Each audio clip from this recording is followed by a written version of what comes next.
Halo semuanya, selamat datang di pembelajaran kali ini. Sekarang kita akan belajar tentang kardiovaskular. Materi ini disusun oleh kelompok 30 yang terdiri dari 12 orang, diantaranya Michelle Laura, Miranda, saya sendiri, Nabila, Nadia Kasiareva, Nelvi Andani, Nina Angel Benu, Novita Sari Manulu, Olivia Manariang Kuba, Olivia Simbolon, Pascuela, Paulus, dan Putri Dwi. Oke, untuk pemaparan materinya akan dijelaskan oleh teman saya. Kardiovaskular adalah istilah yang merujuk pada sistem dalam tubuh yang terdiri dari jantung dan pembuluh darah. Sistem ini berfungsi untuk mengedarkan darah ke seluruh tubuh, membawa oksigen dan nutrisi ke jaringan-jaringan tubuh, serta mengangkut limbah dan karbon dioksida untuk dikeluarkan dari tubuh. Sistem kardiovaskular memainkan peran penting dalam menjaga fungsi organ-organ dan keseimbangan tubuh. Gangguan pada sistem kardiovaskular dapat menyebabkan berbagai masalah kesehatan, termasuk penyakit jantung, stroke, dan hipertensi. Teman-teman, sistem kardiovaskular adalah jaringan vital dalam tubuh kita. Bayangkan jantung kita itu seperti pompa dan pembuluh darah adalah jaringan pipa. Jantung memompa darah ke seluruh tubuh, membawa oksigen dan nutrisi yang sangat diperlukan oleh sel-sel kita. Sementara itu, darah juga membawa limbah dan karbon dioksida untuk dibuang. Nah, bayangkan kalau ada gangguan di dalam sistem ini, seperti pompa tidak akan bekerja dengan baik, bahkan pipa pun bisa tersumbat.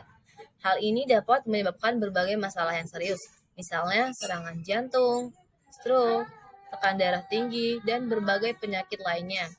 Jadi, sangat penting untuk kita menjaga sistem ini. Selanjutnya itu adalah tujuan. Tujuan yang pertama itu tujuan umum, yaitu mampu memperoleh pengalaman nyata dalam melakukan proses keperawatan dan proses asuhan keperawatan secara langsung dan optimal pada klien dengan gangguan sistem kardiovaskular akibat infark miokard akut. Salah satunya yaitu menilai kesehatan jantung, kelainan irama jantung, memeriksa aliran darah, identifikasi adanya edema, bunyi abnormal, dan mendeteksi tanda-tanda gagal jantung. Oke, saya akan lanjutin yaitu mampu mendeskripsikan evaluasi tindakan keperawatan pada klien dengan gangguan sistem kardiovaskular akibat infark miokard akut. Kemudian mampu membandingkan kesenjangan antara teori dengan kenyataan di lapangan. Kemudian akan dilanjutkan oleh teman saya. Selanjutnya tujuan khusus. Adapun tujuan khusus dalam penulisan karya ilmiah ini, yang pertama bagian A, mampu melakukan pengkajian menganalisa data dan melaksanakan perencanaan asuhan keperawatan dari hasil pengkajian pada pasien dengan gangguan sistem kardiovaskular akibat infark miokard akut. Kemudian mengidentifikasi adanya iskemia miokard seperti bunyi abnormal jantung. Kemudian bagian C adalah deteksi kelainan katup jantung seperti stenosis dan evaluasi resistensi vaskular perifer. Pengkajian jantung. Sebelum melakukan inspeksi, perawat akan melakukan pengecekan tekanan darah terlebih dahulu. Inspeksi. A. Warna kulit.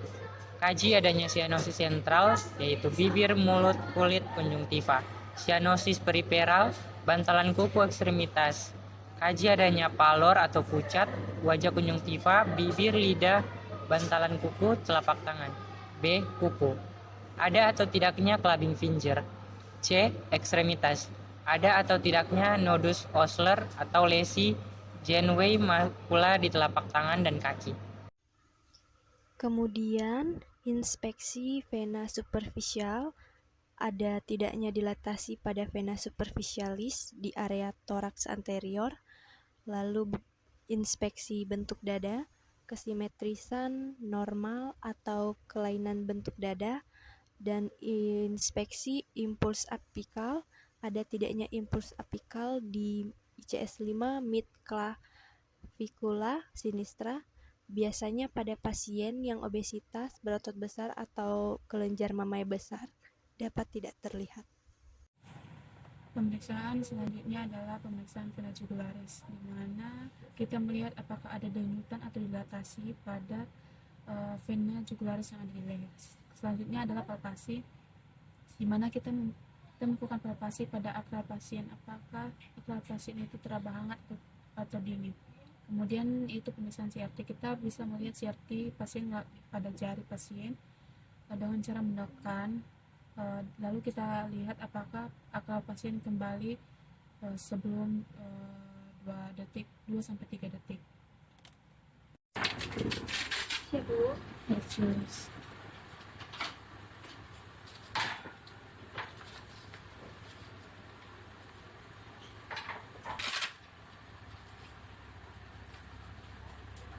Ini tekanan darah Ibu masih 40/80. Tidak adanya sianosis tidak dapat dijelaskan. Kemudian ada peningkatan edema. Bu, 1 lebih dari 2 detik. Kemudian akal terasa hangat. Sama dada simetris. Tidak adanya pembengkakan. Bibir terbuka.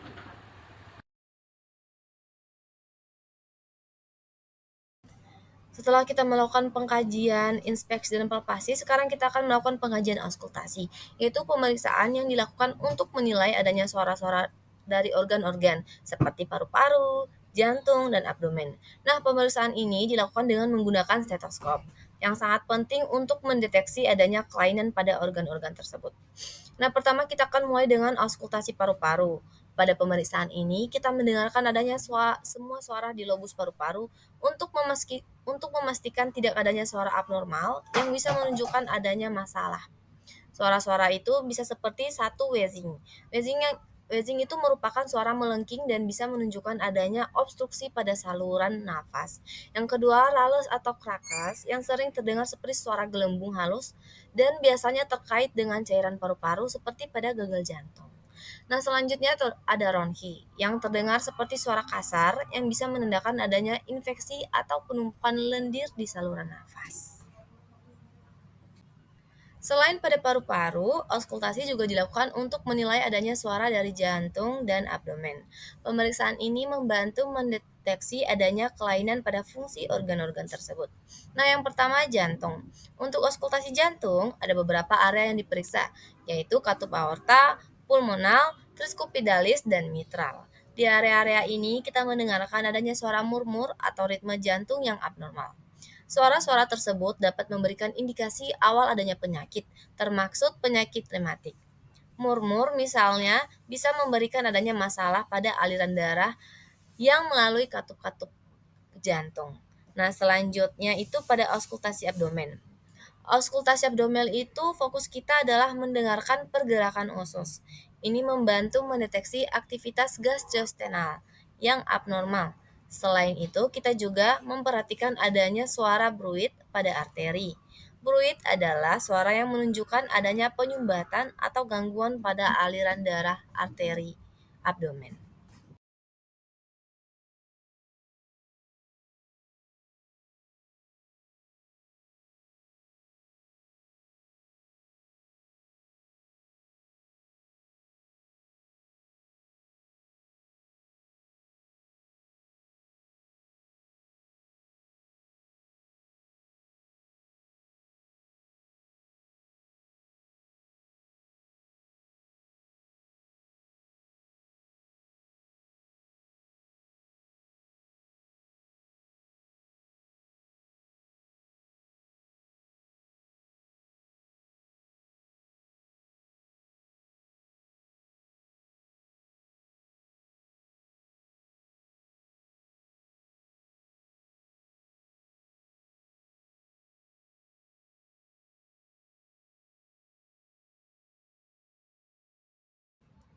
Selanjutnya adalah pemeriksaan JVP atau jugular venous pressure.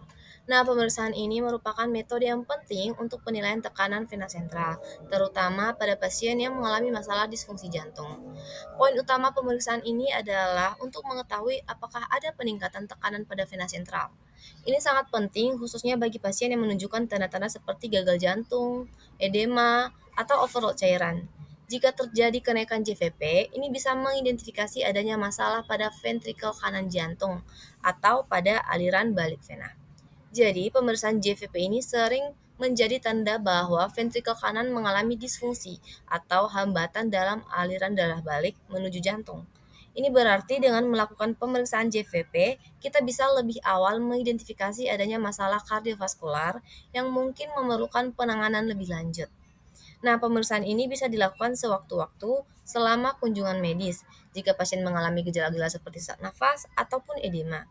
Kedua gejala ini sering dikaitkan dengan masalah pada jantung atau sistem sirkulasi darah. Kita melihat bahwa ada batas antara vena jugularis. Jadi vena jugularis itu adalah letaknya adalah di antara segitiga ini, dia ada di atas ini, apa? Jadi dia ada di atas ini yang sebelah sini ini adalah otot sternocleidomastoideus. Jadi dia letaknya ada di antara garis V ini. Jadi setelah kita tahu, wah ini kelihatan sekali di sebelah sini. Jadi kalau kita sudah tahu letaknya, kita bisa lakukan pengukurannya. Kemudian pertama kali kita harus menentukan angulus ludovisi. Angulus ludovisi ini adalah perbatasan antara klavikula dengan sternum. Jadi dia adalah sudut atau angulus yang dibentuk antara klavikula dengan sternum. Kita pasang penggaris, kemudian kita letakkan sisi 0 di sebelah sini. Kemudian kita sudah tentukan tadi ada sebelah sini dari si jugularisnya. Kemudian kita bisa letakkan penggaris ke arah tersebut. Maaf ya Pak. Jadi seperti ini. Jadi ini adalah sekitar 3. Jadi ini adalah 3 plus minus 5. Jadi 5 itu adalah nilai konstanta antara dari right atrium.